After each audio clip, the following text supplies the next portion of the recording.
PBBM tinabla ang negative campaigning na ipinupukol sa administrasyon.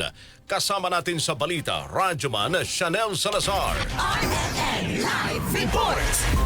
Hindi suportado ni Pangulong Ferdinand Marcos Jr. ang anumang uri ng negatibong pangangampanya lalo kung kargado ng fake news. Tugon ito ng palasyo ng matanong kung ano ang naging pagtingin ni Pangulong Marcos sa inilabas na campaign ads ng kanyang kapatid na si Senator Amy Marcos na nagpapakitang kulay itim na ang estado ng bansa. Ayon kay Palace Press Officer Claire Castro, mismong ang Pangulo ang nagsabi na labanan ng fake news kaya hindi niya sasang-ayunan ang mga negatibong kampanya tungkol sa administrasyon. Hindi po nais ng ating Pangulo na magitong klaseng mga negatibo na pangangampanya.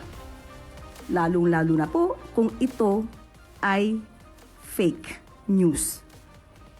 So noon pa naman po, sinabi na ng ating Pangulo na labanan natin ang mga fake news. Mas hindi maganda kung ito ay gagawing naratibo sa isang pangangampanya. Hinimok din ni Castro ang publiko na maging mapanuri sa pagpili ng mga kandidatong iboboto sa halalan at huwag magpapaloko sa ilang sinasabi sa kampanya at palaging alamin ang katotohanan. Kasama mo sa DZXL RMN Manila, Radyoman Chanel Salazar, Tatak, Arimen.